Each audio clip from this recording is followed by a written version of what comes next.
ഇത് ബിരിയാണി റൈസാണ് ഇന്ന്. ഇതെന്ന് വെച്ചാൽ ഒരു ഗ്ലാസ് അരി, ഒരു ചെറിയ ഗ്ലാസ്സിന് ഒരു ഗ്ലാസ് അരിയും 2 ഗ്ലാസ് വെള്ളവും ഒഴിച്ച് വറ്റിച്ചെടുത്ത ചോറ്.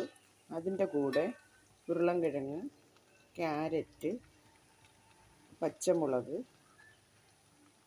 സവാള, കറിവേപ്പില എല്ലാം കൂടെ ഒന്ന് എണ്ണയിൽ വഴറ്റിയിട്ട് ചോറ് വീണ്ടും അതിനകത്തിട്ട് അതിൻ്റെ കൂടെ പെരിഞ്ചീരകം, കുറച്ച് കുരുമുളക് കുറച്ചും കൂടെ ഇട്ട് അതിൻ്റെ വെള്ളത്തിൽ വേവിക്കാൻ നേരത്ത് നമ്മൾ ബിരിയാണി മസാല, ഗ്രാമ്പൂ, പട്ട, ഏലയ്ക്ക എല്ലാം ഇട്ട് തിളപ്പിച്ച വെള്ളത്തിനകത്ത് വേവിച്ച ചോറല്ലേ.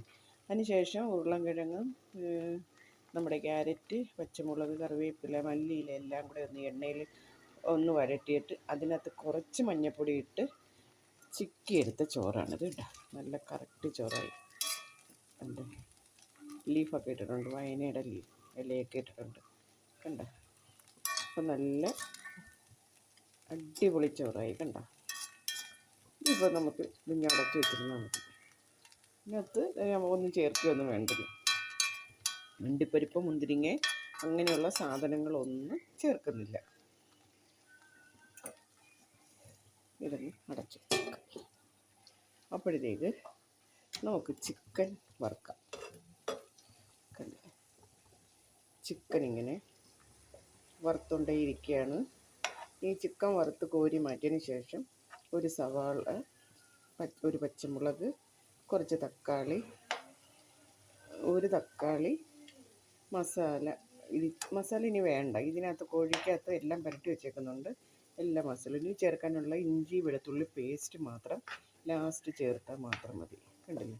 ഇതിപ്പോൾ നമുക്ക് നല്ലോണം ഒന്ന് മൂപ്പിച്ച് കോരി മാറ്റിയെടുക്കണം.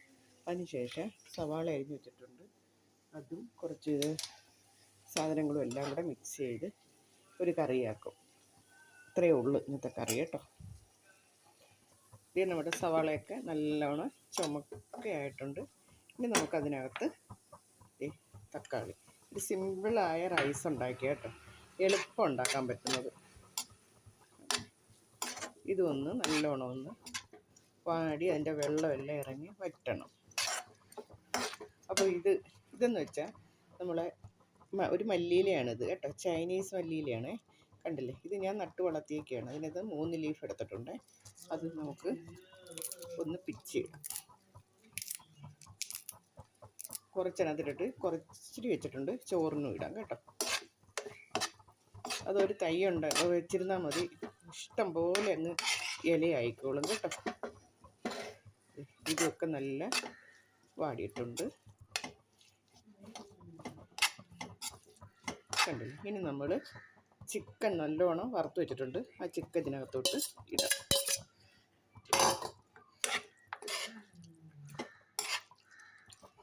ചിക്കൻ ഇട്ടിട്ടുണ്ട്. ഇനി തീ ഇത്തിരി കൂട്ടണം. ഇനി ഒരു ശകല വെള്ളം ഒഴിക്കണം. ഇതെല്ലാം ഒന്ന് മിക്സ് ആവാൻ വേണ്ടി മാത്രം. ഇതിലോട്ട് നമുക്ക് ഇപ്പോഴാണ് ഇഞ്ചി വെളുത്തുള്ളി പേസ്റ്റ് ചേർക്കുന്നത് കേട്ടോ. ഇഞ്ചി വെളുത്തുള്ളി പേസ്റ്റ് ചേർത്തിട്ടുണ്ട്.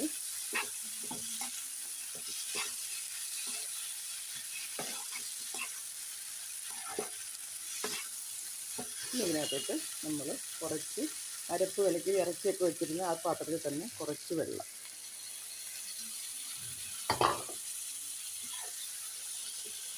ഈ ചിക്കനെല്ലാം ഇതിനകത്ത് കിടന്ന് നല്ലോണം വെന്ത് ഇങ്ങനെ നല്ല അരപ്പെല്ലാം നല്ല കുഴഞ്ഞ് വരും. ഇതിന് വേണ്ടിയാണ് ഇട്ടേക്കുന്നത്. നമുക്ക് ചോറിലോട്ട് ഒരു 2 തുള്ളി ബിരിയാണി എസൻസ് ഒഴിക്കാം. 2 തുള്ളി കേട്ടോ. ഇത് അടച്ചു. ദേ നമ്മുടെ ചിക്കനൊക്കെ അടിപൊളിയായിട്ടുണ്ട് കണ്ടോ. നല്ല എല്ലാം അരപ്പല്ലാട്ട് നല്ല വരട്ടി നല്ല ടേസ്റ്റുള്ളൂ. ഇത് എരിയില്ല, കാശ്മീരി മുളക് പൊടിയാണ് കേട്ടോ. കണ്ടില്ലേ.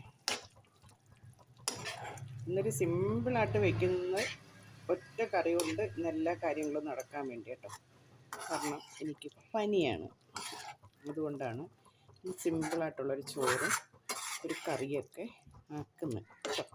ഇതൊന്നും എനിക്ക് വേണമെന്ന് ആഗ്രഹമില്ല, കഴിക്കാൻ പറ്റത്തില്ല. കാരണം ഞാൻ ഇത്തിരി കഞ്ഞി അങ്ങനെ കുടിക്കാനാണ് തോന്നുന്നത്. ടേസ്റ്റ് ഉണ്ടെങ്കിൽ മാത്രം ഇത്തിരി കഴിക്കാം. അപ്പോൾ ഇതൊക്കെ നമുക്ക് പാത്രത്തിലോട്ടാക്കാം. അപ്പോൾ നമുക്ക് ചോറായിട്ടുണ്ട്, ചിക്കനായിട്ടുണ്ട്, സലാഡായിട്ടുണ്ട്. ഇനി തൈര് വേണമെങ്കിൽ കൊടുക്കാം. സാധാരണ ഇതിൻ്റെ കൂടെ തൈര് കഴിക്കാറില്ല. കണ്ടില്ല, ഇതാണ് ഇന്നത്തെ ഉച്ചഭക്ഷണം.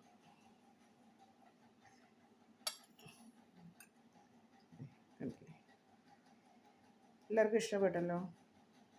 കഴിക്കുന്ന ആർക്കും ഇഷ്ടപ്പെട്ടു. ഞാൻ ഉരുളൻകിഴങ്ങൊക്കെ ഇട്ടിട്ടുണ്ട്, ചെറിയൊരു ഉരുളൻകിഴങ്ങ്. എല്ലാം ഉപ്പും ഒക്കെ ഉണ്ട്. ഇനി കൊടുത്താൽ മാത്രം മതി. എനിക്കിട്ടിട്ടില്ല, എനിക്ക് വേണമെന്നുണ്ടെങ്കിൽ ഞാൻ കഴിക്കുന്നോളൂ. ഓക്കെ, കാണുമ്പോൾ ഒരു ചന്തമൊക്കെ തോന്നട്ടെ. ഈ പുതിനയൊക്കെ ഞാൻ നട്ടു വളർത്തിയ പുതിനയാണ്, കണ്ട. ഓക്കെ, അടുത്തൊരു വീഡിയോസായിട്ട് അടുത്ത ദിവസം കാണാം. അതുവരെയും എല്ലാവർക്കും നമസ്കാരം. പനി ആയതുകൊണ്ട് സൗണ്ടൊക്കെ കുറവാണ് കേട്ടോ. Okay, thank you. ഇതൊക്കെ ഫുഡൊക്കെ ഇഷ്ടപ്പെട്ട ഒന്ന് ലൈക്ക് ചെയ്യണേ. Okay, thank you.